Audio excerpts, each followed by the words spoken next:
اعوذ باللہ من الشیطان الرجیم بسم اللہ الرحمن الرحیم لقد خلقنا الانسان فی کبد تحقیق یا بے شک ہم نے پیدا کیا انسان کو فی کبد بڑی مشقت میں۔ مشقت میں کا مطلب یہ نہیں کہ اللہ تعالیٰ کو مشقت ہوئی، یہ اس کا بریکٹ میں اس کا معنی بیان کیا ہے، مشقت میں زندگی بسر کرنے کے لیے، زندگی گزارنے کے لیے۔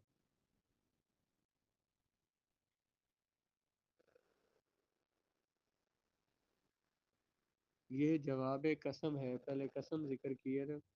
میں اس شہر کی قسم اٹھاتا ہوں جب آپ اس شہر پاک میں ہیں، اور والد کی قسم اور اولاد کی قسم۔ تو یہ جواب قسم ہے، جس بات پہ قسم اٹھائی گئی ہے وہ کیا ہے کہ ہم نے انسان کو پیدا کیا مشقت والی زندگی میں، مشقت کی زندگی بسر کرنے کے لیے۔ یہ جواب قسم ہے، یعنی ہم نے انسان کی تخلیق اس لیے نہیں کی کہ وہ آرام و آسائش کی زندگی بسر کر کے بزم عالم سے رخصت ہو جائے۔ بزم عالم سے یعنی اس دنیا سے، جہان سے رخصت ہو جائے،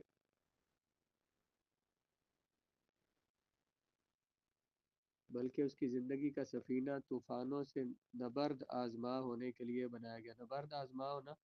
مطلب طوفانوں سے ٹکرا جانا، جھگڑا کرنا، مسامنا کرنا، خطرات و مصائب اور اس کا جولی جامن کا ساتھ ہے۔ جب اس کا حمل رحم میں، یعنی انسان کا اور مصائب کا چولی دامن کا ساتھ ہے، جہاں انسان ہے وہاں مشکلات ساتھ ساتھ آتی ہیں۔ جب اس کا حمل رحم مادر میں قرار پکڑتا ہے، ماں کے رحم میں جب اس کا حمل شروع ہوتا ہے، اس کی ابتدا ہوتی ہے، یعنی کہ ابتدا ہی ہوتی ہے، تو اس وقت سے ہی طرح طرح کے خطرات اس کے گرد منڈلانے لگتے ہیں۔ طرح طرح کے خطرات اسے ماں کے پیٹ میں بھی ہوتے ہیں۔ ہر لحظہ اس کے ضائع ہونے کا اندیشہ ہوتا ہے۔ جب وہ اس دنیا میں قدم رکھتا ہے تو بیماریاں، ناکامیاں، محرومیاں، مخالفین کی مخالفتیں، نفس اور شیطان کی ریشہ دوانیاں، ریشہ دوانیاں مطلب ان کی مطلب دشمنی کرنا اور سازشیں کرنا، قدم قدم پر اس کا راستہ روکے کھڑی ہو جاتی ہیں، اور اس کی زندگی کے کاروان کو انہی دشوار گزار گھاٹیوں سے گزرنا پڑتا ہے، مشکل راستوں سے اسے زندگی میں گزرنا پڑتا ہے۔ وہ انسان کی زندگی کا مقصد مصیبتوں اور تکلیفوں سے نبرد آزما ہوتا ہے، نبرد آزما ہونا ہے۔ اگر ایسا نہ ہو تو اس میں مضمر امکانی قوتیں، انسان کے اندر چھپی ہوئی جو قوتیں ہیں اور صلاحیتیں ہیں، وہ کبھی نشو و نما نہیں پا سکتی، نہ پا سکیں، اور یہ قطرہ کبھی در شہوار نہ بن سکے۔ یہ جو ایک قطرے سے جس کی ابتدا ہوتی ہے تو یہ کبھی چمکتا ہوا اور قیمتی موتی نہ بن سکے۔ الکبد، المشقت و شدت، مشقت اور شدت کو کبد کہتے ہیں۔ لن يقدر ایحسب الانسان ان لن يقدر علیہ احد، کیا گمان کرتا ہے انسان کہ ہرگز قدرت نہیں رکھے گا اس پر کوئی ایک، کہ بس نہیں چلے گا اس پر کسی کا۔ اس کے باوجود کہ خطرات و آلام نے اسے چاروں طرف سے گھیر رکھا ہے، اس کے گھمنڈ، فخر اور غرور کا یہ عالم ہے کہ وہ یہ خیال کرتا ہے کہ اس سے بالا تر کوئی ایسی ہستی نہیں جو اس سے باز پرس کر سکے، پوچھ سکے، یا جس کے حکم کے سامنے یہ سر جھکانے پر مجبور ہو۔ یہ محض اس کی کم فہمی ہے، اس کی سمجھ کی کمی ہے، اس کی بے بسی کی تو یہ کیفیت ہے کہ حادثات کا ایک ریلا اس کا کچومر نکال کر رکھ دے۔ یعنی یہ انسان جو بہت گھمنڈ کرتا ہے اور اپنے سے بڑا کسی کو نہیں سمجھتا، تو اس کی بے بسی کا یہ عالم ہے کہ حادثات کا ایک ریلا اس کو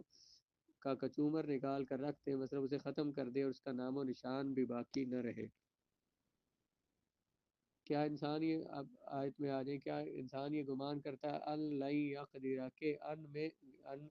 کے لن یقدر ہرگز قدرت نہیں رکھے گا، قادر یقدر قدرتن، قدرن قدرتن، اس پر قدرت نہیں رکھے گا، احد ان کوئی ہے کہ احد اس کا فاعل ہے۔ یقول اہلکت مالا لبدا، یہ کہتا ہے کہ میں نے ہلاک کیا مالا لبدا، بہت سارا مال میں نے ضائع کر دیا، فنا کر دیا بہت سارا مال۔ لبدن، لبدتن کی جمع ہے وہ چیز جس کو ڈھیروں میں جمع کیا جائے۔ دنیا دار لوگ اپنی ثروت کی نمائش کے لیے لاکھوں روپے پانی کی طرح بہا دیتے ہیں، ثروت دولت کی نمائش کے لیے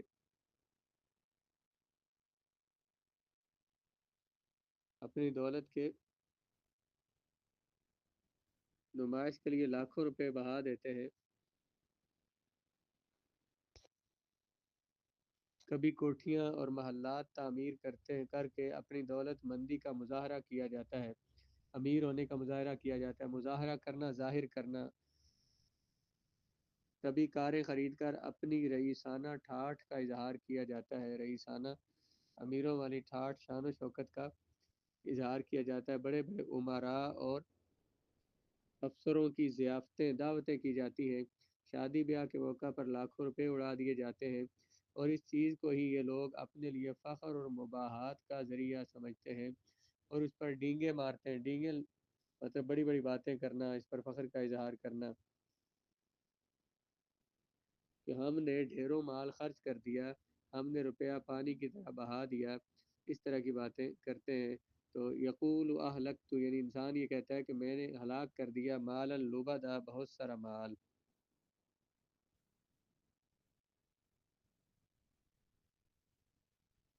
جی، ایحسب ان لم یرہ احد، کیا وہ یہ گمان کرتا ہے کہ لم یرہ، نہیں دیکھا اس کو کسی نے؟ کیا وہ سمجھتا ہے، گمان کرتا ہے کہ اس کو کسی نے نہیں دیکھا؟ اس آیت سے ان کی اس حرکت کی مذمت کی جا رہی ہے، جو یہ لوگ جو کچھ کر رہے ہیں اور جس طرح اپنی دولت لٹا رہے ہیں، اللہ تعالیٰ ان کی حرکتوں کو دیکھ رہا ہے، اور ان سے اس فضول خرچی کے بارے میں بعض پرس ہوگی، پوچھا جائے گا۔ بعض منع ہوتا ہے پھر، پرس منع پوچھنا، ان سے پھر پوچھا جائے گا، ان سے سوال ہوگا کہ تمہارے پڑوس میں صدہا غریب، سینکڑوں غریب اور مسکین ضروریات زندگی کے لیے ترستے رہے، اور تم لوگ اپنی نام و نمود اظہار کے لیے دولت کو لٹاتے رہے۔ تمہیں یہ خیال نہ آیا کہ یہ رزق تمہیں اللہ تعالیٰ نے دیا ہے، اور تم پر یہ فرض تھا کہ تم اس کے حکم کے مطابق اس کو صرف کرتے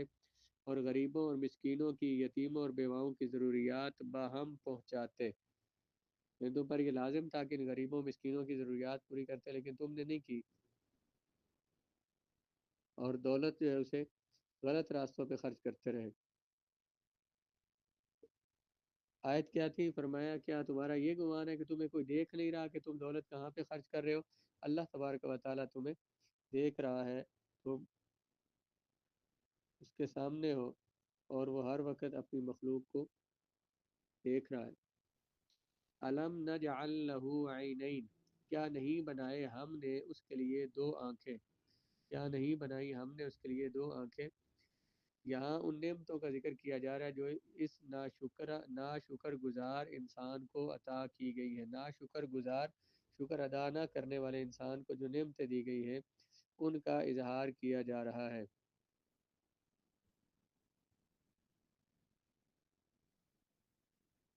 ان کا ذکر کیا جا رہا ہے۔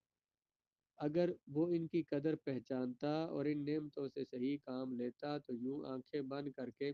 سرکشی کی راہ اختیار نہ کرتا۔ فرمایا ہم نے اس کو دو آنکھیں دی ہیں جن سے وہ اپنے معاشرے کے نشیب و فراز، مشکلات یہاں مراد ہیں، مشکلات اور آسانیاں، نشیب و فراز کو پہچان سکتا ہے، ضرورت مند لوگوں تک رسائی حاصل کر سکتا ہے، بے نوا اور بے کس لوگوں کے حالات کو پہچان سکتا ہے، اور اللہ تعالیٰ کے دیے ہوئے رزق سے ان کی امداد کر سکتا ہے۔ اس کے علاوہ اس کو زبان دی ہے، اس کو دو ہونٹ عطا فرمائے ہیں جن کی وجہ سے وہ اپنے ما فی الضمیر کا صحیح اظہار کر سکتا ہے۔ ما فی الضمیر، جو کچھ دل میں ہو، ذہن میں ہو، اس کا صحیح اظہار کر سکتا ہے، اور دوسرے لوگوں کو بھی نیکی کی دعوت دے سکتا ہے، غرباء اور مساکین کی امداد پر ان کو بر انگیختہ کر سکتا ہے، انہیں غریبوں مسکینوں کی امداد کی ترغیب دے سکتا ہے۔ ہم نے اس لیے اسے زبان دی ہے، اسے ہونٹ دیے تاکہ وہ بولے، وَلِسَانًا وَشَفَتَيْن، اور ہم نے زبان دی اسے ایک، وشفتین، اور دو ہونٹ دیے، وَهَدَيْنَاهُ النَّجْدَيْن، اور ہم نے دکھا دیے اس کو دو راستے۔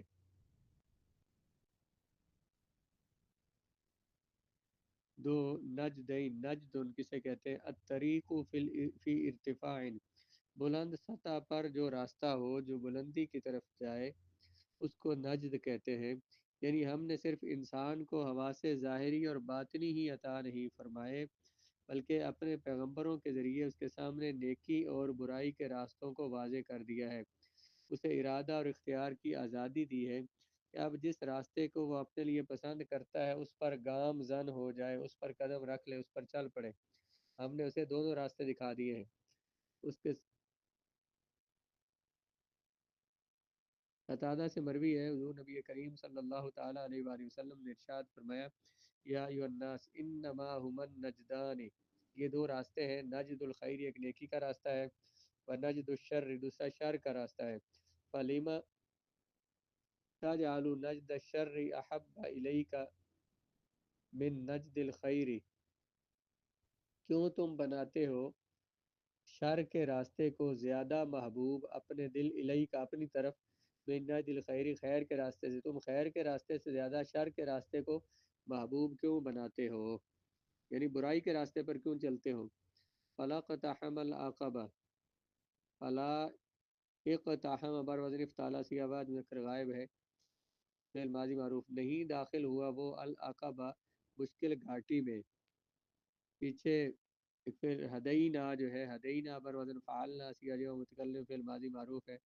ثلاثی مجرد ناقص یائی، ہم نے ہدایت دی، وہ نہیں چڑھا، نہیں داخل ہوا گھاٹی میں، عمل خیر کی دشوار گھاٹی میں، مشکل راستے پر نہیں چڑھا وہ۔ اقتحامہ کا معنی بلا سوچے سمجھے اپنے آپ کو کسی چیز میں پھینک دینا۔ الاقتحام الرمی بالنفس فی شیء من غیر رؤیت، نفس کو پھینک دینا کسی چیز میں بغیر دیکھے۔ جب گھوڑا اپنے سوار کو منہ کے بل گرا دے تو عرب کہتے ہیں قحم الفرس فارسہ تقحیما علی وجہہ اذا رماہ، گھوڑے نے اپنے سوار کو منہ کے بل گرا دیا۔ العقبہ کہتے ہیں المرق الصعب من الجبال، پہاڑوں کے چڑھنے کی بلند جگہ، الطریق فی اعلی الجبال وہ جگہ جو پہاڑ کے اونچے راستے پر ہو، دشوار گزار مشکل سے جس پر چڑھا جائے، دشوار گزار پہاڑی راستہ وہ راستہ جو پہاڑ کی طرف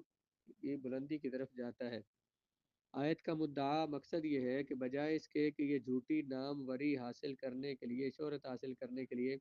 اپنی دولت کو یوں لٹاتے، چاہیے تو یہ تھا کہ جب ان کے سامنے بھلائی اور برائی کے راستے واضح کر دیے گئے تھے تو وہ اس راستے پر چلتے جو حقیقی بلندیوں کی طرف لے جاتا ہے، اگرچہ وہ راستہ کٹھن ہے، مشکل ہے اور اس کو طے کرنا بڑا مشکل اور دشوار ہے، لیکن جس منزل کی طرف وہ راستہ جاتا ہے وہ منزل انسان کی عظمتوں کے شایان شان ہے، لائق ہے،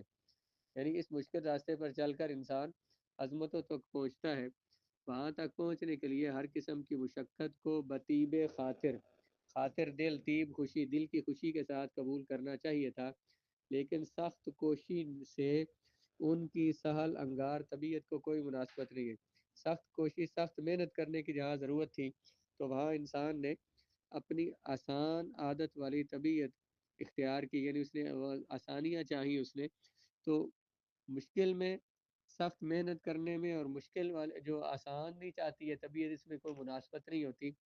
وہ لڑھکنا جانتے ہیں، وہ بلندیوں کی طرف پرواز کرنے سے قاصر ہیں۔ انسان کے اوپر سے نیچے آنا تو جانتا ہے، لیکن نیچے سے بلندی کی طرف جانا یہ اسے اس کا ادراک اور اس کی سمجھ اسے نہیں ہے، حالانکہ اسے محنت کر کے اوپر جانا چاہیے تو وہ اس سے نیچے کی طرف آنے کی کوشش کرتا ہے۔ فرمایا کہ فلا قتحم العقبہ، وہ داخل نہیں ہوا مشکل راستے میں، عمل کی دشوار گزار گھاٹی میں، یعنی مشکل ترین راستے پر نہیں چڑھا۔